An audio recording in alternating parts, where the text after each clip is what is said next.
guys, jumpa kembali dengan saya Nur Fitriadin di channel Peace of Christ. Kiranya melalui video yang diunggah oleh channel ini boleh menjadi berkat bagi setiap kita. Dalam video kali ini saya akan membahas tentang sebuah pernyataan atau statement dari Habib Muhammad bin Anis Shahab, di mana beliau menyatakan bahwa di dalam hadis yang dibaca beliau menafsirkan bahwa orang muslim tidak boleh berteman dengan orang non-muslim. Katanya itu menggerus iman mereka. Nah, pernyataan ini menimbulkan banyak pro and kontra. Bahkan dalam video kali ini saya akan menayangkan tentang sebuah video yang membungkam pernyataan dari Habib Muhammad bin Anis ini, yaitu Al-Quran yang membungkamnya. Mari sebelum kita jauh membahas bagian ini, saya mengajak kita untuk menyimak video pernyataan dari Habib bin Anis ini. Mari kita perhatikan. Rasulullah mengatakan, la tusahib illa mu'minan wa la ya'kul ta'amaka illa taqi. Jangan makan, jangan berteman kecuali mukmin. Kenapa? Karena berteman dengan non-muslim itu pelan-pelan menggerus iman kita sama Allah. Walaupun koncoan tok. Kalau bisnis tidak apa-apa, asal setelah bisnis selesai, mari, tidak pakai keluar tanpa tujuan. Ayo melaku-melaku. Nah, itu bahaya. Melaku-melaku itu bahaya. Apalagi kalau melaku-melaku nang tunjungan. Ya, kalau kita memperhatikan pernyataan atau statement dari Habib bin Anis ini sangat jelas bahwa di dalam hadis beliau menafsirkan bahwa orang muslim tidak boleh berteman dengan orang non-muslim kecuali bisnis. Nah, pernyataan ini sebenarnya dibungkam oleh Al-Quran sendiri. Al-Quran tidak menyatakan seperti apa yang diajarkan oleh Habib bin Anis ini. Mari kita simak video yang membungkam pernyataan ini. Mari kita perhatikan. Ada sebuah Habib yang bersikap intoleran dan viral di media sosial. Dia melarang umat Islam berteman dengan non-muslim. Pernyataan ini jelas bermasalah kalau disampaikan di Indonesia. Jika dia sadar sedang hidup di Indonesia, mestinya dia tahu dong Indonesia ini sangat beragam. Bahkan di kalangan umat Islam sendiri isinya juga beragam. Artinya, mustahil hidup sendiri dalam satu kelompok saja di Indonesia. Kita berbeda dari suku, ras, adat, agama, dan golongan. Tapi kita bisa hidup berdampingan dan membentuk negara kesatuan. Habib itu diketahui bernama Muhammad bin Anis Shahab. Dalam sebuah video yang viral di media sosial, ia berceramah pada jamaahnya di Malang. Video yang viral itu adalah versi potongannya. Dalam versi panjangnya, memang ada beberapa pokok kajian yang disampaikan. Sumbernya dari sebuah hadis. Tafsiran selanjutnya adalah versi Habib itu sendiri. Karena bunyi hadis sendiri sebenarnya pendek dan ambigu. Tapi membaca hadis tidak bisa berdiri sendiri. Hadis tidak boleh berlawanan dengan Al-Quran. Karena dalam Al-Quran, surat Al-Mutahanah ayat 89 disebutkan bahwa Muslim boleh berteman dengan non-Muslim selama mereka tidak memusuhi dan memerangi umat Islam atas nama agama. Yang dilarang berteman adalah jika non-muslim itu mengobarkan peperangan atas nama agama kepada umat Islam. Tapi Habib satu ini luput memahami ayat di atas. Padahal kedudukan Al-Quran jauh lebih tinggi dari hadis. Jika sebuah hadis berlawanan dengan Al-Quran, maka ayat Quranlah yang harus jadi pegangan. Menurut Muhammad bin Anis, berteman dengan non-muslim hanya diperbolehkan dalam urusan bisnis. Itu artinya pertemanan hanya dilakukan dalam situasi bekerja saja. Berarti, kalau di luar pekerjaan, pertemanan itu dilarang dong. Ini pernyataan yang sangat licik, sebab dia hanya menghendaki keuntungan dengan non-muslim.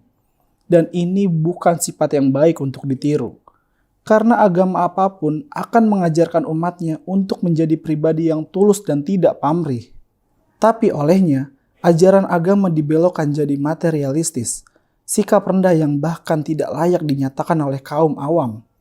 Apalagi ini dikeluarkan oleh orang yang dianggap tokoh agama. Apalagi oleh seorang Habib. Ya, jadi jelas ya guys bahwa kita boleh berteman dengan siapa aja. Kita tidak memandang agama dan suku dan kepercayaannya itu apa, kita tidak boleh memandang itu. Karena di Indonesia ini beraneka ragam suku, agama, dan bahasa. Jadi kita boleh bergaul dengan siapapun. Nah, saya jadi teringat tentang sebuah kisah di dalam Alkitab, yaitu ketika Yesus Kristus berjumpa dengan perempuan Samaria. Ya, kalau kita memperhatikan di dalam Yohanes 4 ayat 1 sampai dengan ayat yang ke-42. Di situ percakapan Yesus Kristus dengan perempuan Samaria. Yesus memberikan teladan yang baik bagaimana bersahabat, bagaimana berteman dengan orang yang menurut orang-orang Yahudi itu tidak boleh dilakukan. Nah, perhatikan di sini di dalam ayat yang ke-7 Alkitab mencatat, maka datanglah seorang perempuan Samaria hendak menimba air. Kata Yesus kepadanya, berilah aku minum. Lalu di dalam ayat yang ke-8, sebab murid-muridnya telah pergi ke kota membeli makanan. Nah, perhatikan nih di ayat yang ke-9. Maka kata perempuan Samaria itu kepadanya, masakan engkau seorang Yahudi minta minum kepadaku seorang Samaria? Sebab orang Yahudi tidak bergaul dengan orang Samaria. Nah, jadi orang Yahudi ini mengerti betul bahwa tidak boleh bergaul dengan orang Samaria. Makan semeja pun itu hukumnya haram bagi orang Yahudi. Tetapi Yesus Kristus di sini memberikan contoh teladan yang baik, tidak memandang hal itu, tetapi Yesus Kristus mau masuk supaya dapat bergaul dengan orang Samaria. Lalu apa yang terjadi ketika Yesus Kristus bergaul dengan orang Samaria ini? Banyak orang yang percaya kepada Yesus Kristus bahwa dia adalah Tuhan dan Juru Selamat. Nah, perhatikan di sini di dalam ayatnya yang ke-39. Dan banyak orang Samaria dari kota itu telah menjadi percaya kepadanya karena perkataan perempuan itu yang bersaksi. Ia mengatakan kepadaku segala sesuatu yang telah kuperbuat. Ketika orang-orang Samaria itu sampai kepada Yesus, mereka meminta kepadanya supaya ia tinggal pada mereka. Dan ia pun tinggal di situ 2 hari lamanya. Dan lebih banyak lagi orang yang menjadi percaya karena perkataannya. Dan mereka berkata kepada perempuan itu, kami percaya, tetapi bukan lagi karena apa yang kau katakan, sebab kami sendiri telah mendengar dia, dan kami tahu bahwa dialah benar-benar juru selamat dunia. Wah, jadi di sini kita merhatikan bagaimana teladan Tuhan Yesus yang diajarkan kepada murid-muridnya bahwa persahabatan itu tidak harus memandang dari mana asalnya, dari apa sukunya, dari apa agamanya, tetapi kita boleh bersahabat dengan siapapun. Itulah teladan yang baik yang diajarkan oleh Tuhan Yesus Kristus. Nah, jadi dari hal ini kita dapat menarik kesimpulan bahwa setiap kita maupun orang-orang muslim, mari kita belajar untuk menghormati satu dengan yang lain.